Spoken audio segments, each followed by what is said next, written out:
Over the last few years, video game collabs and crossovers have been becoming more and more common in games. We've gotten stuff like Halo x Fortnite, Resident Evil x Dead by Daylight, and we even got Mortal Kombat x God of War. The collabs don't stop at just other video games either. We've started seeing stuff like Porsche x Overwatch, Snoop Dogg x Call of Duty, and Fall Guys x. I think we all like to see our favorite media pop up in other games, whether it be our favorite game, movie, TV show, even your favorite car now. And at times it can be over excessive and some games start to put more effort into the collabs than the actual game. Fortnite and Call of Duty. But it's still fun to see and play as your favorite character in other games, even though sometimes it doesn't fit the character at all. So with all this crossover and collab madness, I started wondering, how did this start and how did we get to where we are today? With stuff like Tomb Raider in almost any game you could think of. For real though, why the hell is Lara Croft in every game you can imagine? And Batman hitting the gritty in Fortnite. Today we're gonna go over the history of video game collabs and crossovers, and I'll leave timestamps below so you can jump around to certain parts of the video. Also, I won't be covering every single crossover and collab, otherwise Fortnite would make this video an hour long on its own, but that also does sound like a good idea for a video, so I might make that in the future if you guys are interested. Before we dive into today's topic, let's distinguish a crossover and collab. The definition of a crossover, or at least my definition, is when two franchises either owned by the same company or two different companies come together to make a game with said franchise and their characters. And my definition of collaboration is when an existing game has another franchise or company, whether it be anything from cars, games, comics, or fast food chains, because apparently they want in on this too, appear in a game as a promotion, character skin, or cosmetic. Now that we have distinguished the two, without wasting any more time, let's take it back to the year 1989. The first ever game crossover was actually Donkey Kong in 1981 with Mario, before Mario went off and became his own franchise. It was an arcade game where you play as Mario as DK throws barrels at you, and you try to save the princess from him. But I think we all know this game, so I don't need to elaborate on it too much. The next crossover would actually be in the form of a TV show called Captain N, the Game Master. It was an animated TV show that ran from 1989 to 1991. The show would consist of Nintendo's characters such as Mega Man, Donkey Kong, Link, and King Hippo. The animation is a bit outdated, but it is fun seeing these characters interact with each other, and the main premise of the show is Kevin, the main character,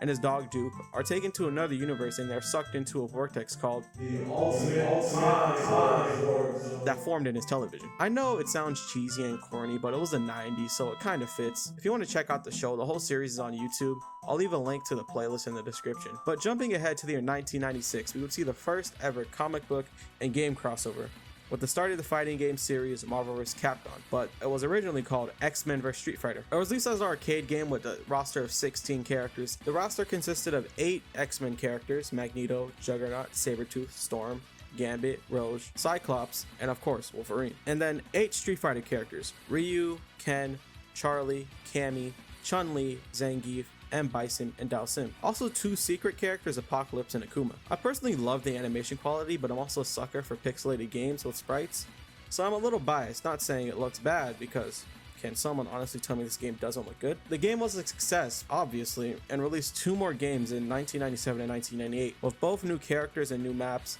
It would eventually turn into the series we know today, and in my opinion, become one of the best fighting game franchises of today. Yes, you can fight me on that. After 1998, they wouldn't release another game till 2000. It's a good thing they did, because the competition for 1999 was the biggest fighting game of all time. Super Smash Bros. The biggest crossover of this time with the Nintendo characters from all types of games. We got Mario, Donkey Kong, Link, Samus, Yoshi, Kirby, and a few others. This was a smash hit and immediately became a household name. Your dad knew about Smash Bros. Your mom knew about Smash Bros. Even your grandma with dementia knew about Smash Bros. It was awarded Best Fighting Game from IGN and sold over 5 million copies by 2001, which is a big accomplishment, especially for that time. Each installment after this would be better and better, except you suck. And soon after, we would start to see other third-party characters such as Sonic, Ryu, Cloud, and a few others. This game would be the perfect way to cap off this decade and the section of this video with the franchise that was the first to do a crossover as big as this. And kicking off the 2000s, we get, no, not you.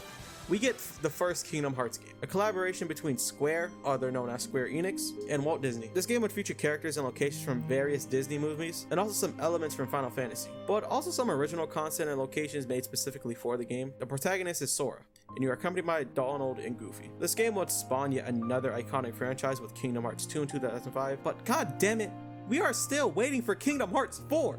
It's been 5 years since Kingdom Hearts 3. Where is Kingdom Hearts 4? Where is it, Disney?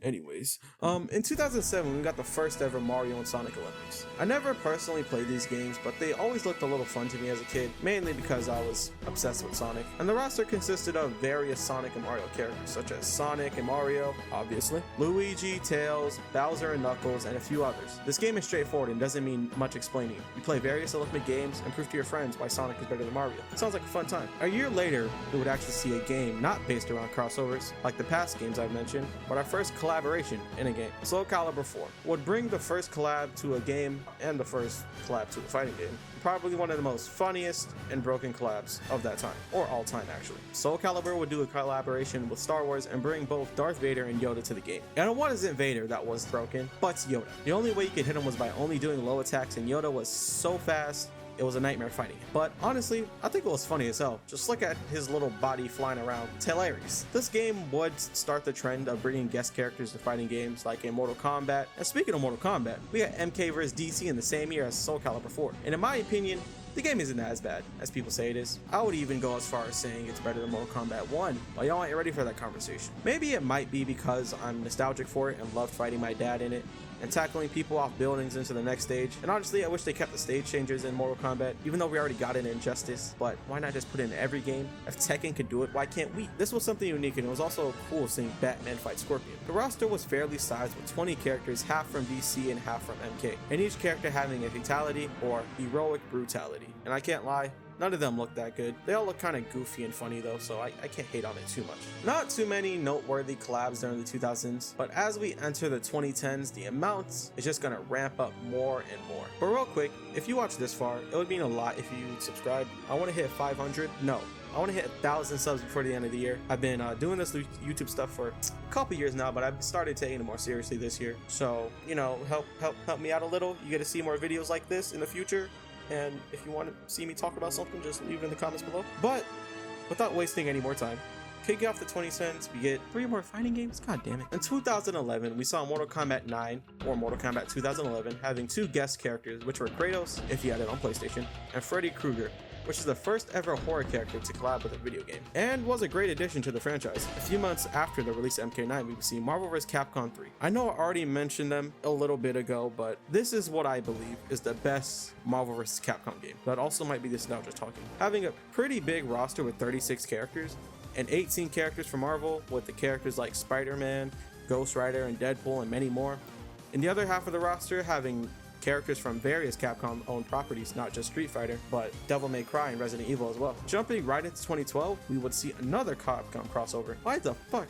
There's so many Capcom crossovers. Where we would get the first ever crossover between 2 different fighting games, with the introduction of Street Fighter x Tekken. This roster was stacked with 19 characters from each series, and 12 additional DC characters, and 5 exclusive collab characters if you had it on PlayStation. Those characters were Cole McGrath from Infamous, Toro and Kuro from Doko Demo Isho, and Mega Man and Pac-Man. With that being a total of 55 characters. Maybe Mortal Kombat should take some notes. And the game was received well by most of the player base, so hopefully we get another game like this in the future. But for now, I'm satisfied as playing Akuma and Tekken. And speaking of PlayStation, they released their own version of Smash Bros. This year, PlayStation All-Stars Battle Royale, which I'm going to call Pass, because that is way too long, and I don't want to keep repeating that over and over. Pass had a total of 24 characters, with all of them being PlayStation-owned characters such as Kratos, Nathan Drake, Cole McGrath, and Evil Cole McGrath. PlayStation didn't have too many ideas about this game, but this game was really fun, and over the last few years, I have seen people hoping Sony can make a second game with some new characters like Jin Sakai, Spider-Man, and Sony even referenced their existence in God of War Ragnarok. Brother, I've heard my share of stories about your homeland, but I've also heard that you once fought in a tournament. I fought in many contests. But this particular one, I heard you did battle with beasts, scoundrels, princesses, the undead, automatons, and history's greatest musician. That's not true, is it? I would not speak of this. Fair enough, brother. Minecraft, another game that requires zero introduction. You've played Minecraft, I've played Minecraft, even your grandma with dementia has probably played Minecraft as well. No, Minecraft is no stranger to collabs, and it comes in the form of skins, developer-made worlds, and texture packs. Collabing with almost anything from games, TV shows, comics, and basically anything that moves. You get a Minecraft collab, you get a Minecraft collab, and you get a Minecraft collab. Everyone gets a Minecraft. I'm in Minecraft. I am Steve. I won't sit here naming every single collab with Minecraft, otherwise we would be here all day, but I will name a few. We had Fallout, Skyrim, Halo, Mass Effect, Sonic, and a few others. Those are the only ones I can name off the top of my head. And I don't have a good transition, so on to the next game. Project X Zone, a crossover between Sega, Capcom, and Bandai, and it was released on the 3DS. I don't really know what type of game this is. It looks like a fighting type of game, and it featured a bunch of characters like Frank West, Dante, Jin Kazama, and many more. Heroes of the Storm is a multiplayer online battle arena made by Blizzard, and a huge crossover between multiple Blizzard-owned properties such as World of Warcraft, StarCraft, Diablo, and Overwatch, with a roster of 90 characters consisting from all those different games. But it is dead now because it wasn't well received, nor did the developers show that much support, so good luck getting into a game if you want to give it a try. LEGO Dimensions. LEGO's first ambitious game project, and having one of those things you connect your console to and put the character on the thing and appear in the world. You know what I'm talking about, right? The thing that Skylanders used to have back when it was a thing. The game collabed with many different franchises like Adventure Time, Sonic, DC, The Simpsons, and so many more. But ultimately failed because it was too expensive. And once you got the base edition, you still needed to buy the other packs to play the other characters in those worlds. So you're already spending like, I think it was $40, editor me will correct me. And then it was still like additional $20 to get the extra characters, their world, and all that. So yeah, it was bound to fail, but it was a really cool idea, and I wish I got to play it more as a kid. Dead by Daylight is an asymmetrical horror game made by Behavior Interactive, and I used to make Dead by Daylight videos before I switched over to video essays. So if you want to go check them out, you can. They're still on my channel. DVD would become the king of collaborating with horror franchises, with many horror movies and games getting characters added, with the first collab being Michael Myers only 5 months after the game was released, and soon would add other franchises like Resident Evil, Saw, Silent Hill, Stranger Things. They even got Nicolas Cage in this game, and he, I don't know, ironically has the funniest voice lines in the game. Alright, now that we got through those games, time for the one you knew was coming. Fortnite Mario plus Rabbids, a game made for the Nintendo Switch in 2017 with a crossover between Mario and Rabbids, obviously. It was a tactical RPG and it was a fun game just to sit down and play by yourself or with friends and family. I can't lie, it's pretty funny, mainly because the Rabbids are extremely random and stupid, but it's a good time, and it was so successful it ended up getting a DLC a year later with Donkey Kong, and a sequel in 2022. Alright, time for the game everyone's been waiting for, probably the longest section of this video. This game needs no introduction, the biggest game of all time, making over $26 billion in revenue, and 22 million active players every month, and the game that started the collab craze we see today. The game that gave me the idea for this video. Fortnite. Fortnite's first collab was with Marvel, with the Thanos LTM, where you could play as Thanos if you got the Infinity Gauntlet, and if you did, you basically won the game because who the fuck is gonna kill you? As the game went on, we were seeing more and more collabs, such as NFL skins, Borderlands, the first concert with Marshmello, and Batman will be added to the game with his own POI. Kind of wish they brought that back. And soon after, in 2019, we would see probably the best LTM to come to the game, with the Endgame LTM. That was added with the release of Avengers Endgame, where you would be put onto either Thanos' side or the Avengers side. If you're on Thanos' side, you can have a chance to become Thanos and use some cool limited time weapons that were made specifically for the event. And on the Avengers side, you could pick various mythics such as Captain America's shield, Hawkeye's bow, Iron Man's repulsors, or Thor's Stormbreaker axe. These collabs would only grow bigger and bigger as the years continue, with Star Wars added to the game, with lightsabers getting added and Stormtrooper rifles, and soon, the best content in Fortnite history, with Travis Scott. Please bring back Travis Scott to the item shop. We would see even more DC and Marvel skins, with Deadpool and Aquaman added to the game, and one of the best Fortnite seasons with the first Marvel Battle Pass, with so many Marvel themed skins being added to the Battle Pass and in the item shop. And because it's history of video game collabs and not the history of Fortnite collabs, let's wrap this section up by speeding through some Fortnite collabs. God of War, Halo, Lara Croft, NBA, LeBron James, Naruto, Walking Dead, Bruno Mars, Dragon Ball, The Kid Laroi, Attack on Titan, Resident Evil, Street Fighter, Transformers, Jujutsu Kaisen, Avatar: The Last Airbender. So many collabs. So many.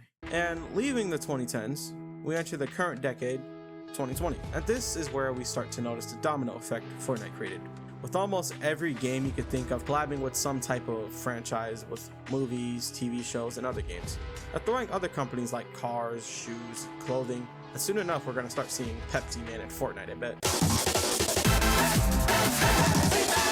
Starting off the final section of this video, thank God, with Fall Guys. I think we all remember Fall Guys. The game that died, came back to life, did some cool collabs, and died again. Remember that game, right? After Fall Guys died and got resurrected with the 7 Dragon Balls, or as we know it, Epic Games. After Epic bought Fall Guys, we would immediately start to see a lot of collabs. So many, in fact, I didn't know a majority of these were in the game.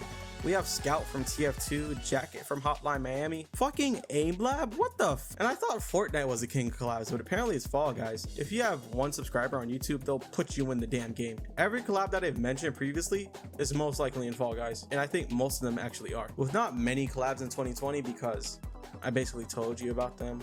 Let's move into 2021 with Call of Duty Warzone, baby. Yeah, woo! I'm sorry. And I want to get something off my chest. I don't like Warzone. There, I said it. Please don't hang me from a tree.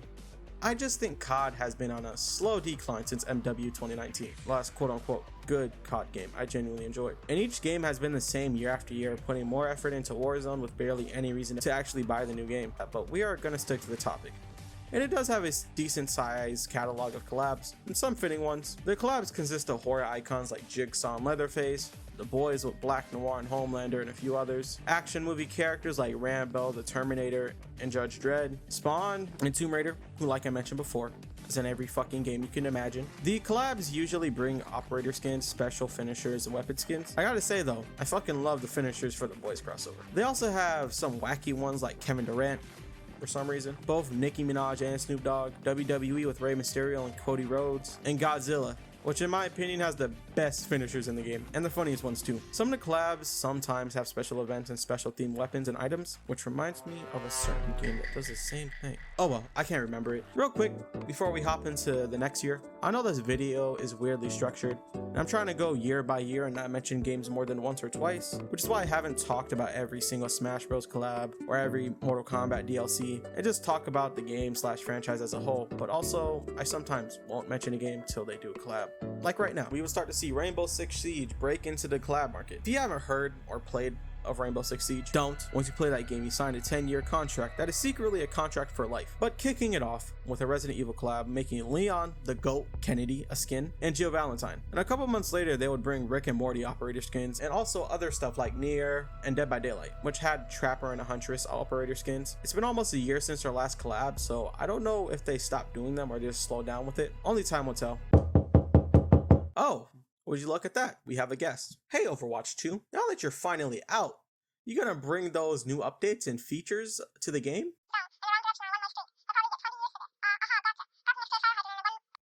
No? You're gonna hop on the collab bandwagon and go back on all your promises? Well, fuck you. Overwatch did its first collab with One Punch Man in 2023, so a year ago.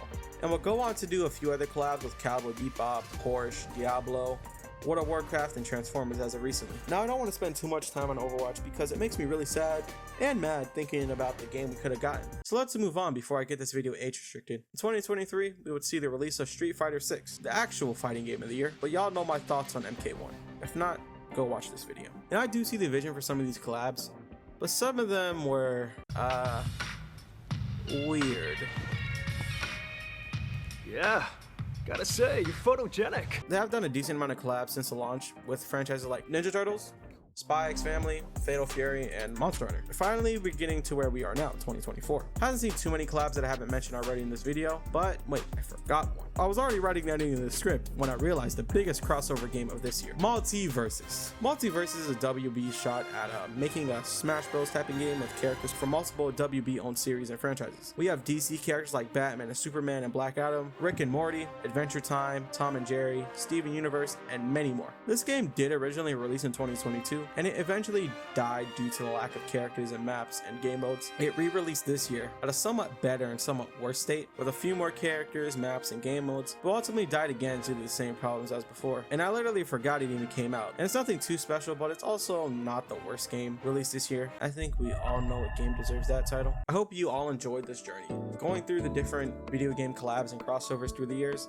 and seeing how we started with a monkey and a plumber, to getting shit on by Nicki Minaj and Call of Duty. I know I didn't mention every single collab, like Monster Hunter, Brawlhalla, and Rocket League, but if I did, this video would be way longer. If you enjoyed this video, make sure to like and subscribe. I am planning on making more videos like this in the future with different ideas I want to talk about, or if you want to hear me talk about something, tell me in the comments down below. I like to share my opinions on here, and even if they aren't the greatest or everyone doesn't agree with me, I love having these types of discussions, and I love being genuine with my audience. I like being authentic. With that being said, I hope you all enjoyed, and I'll see you on the next one. Peace out.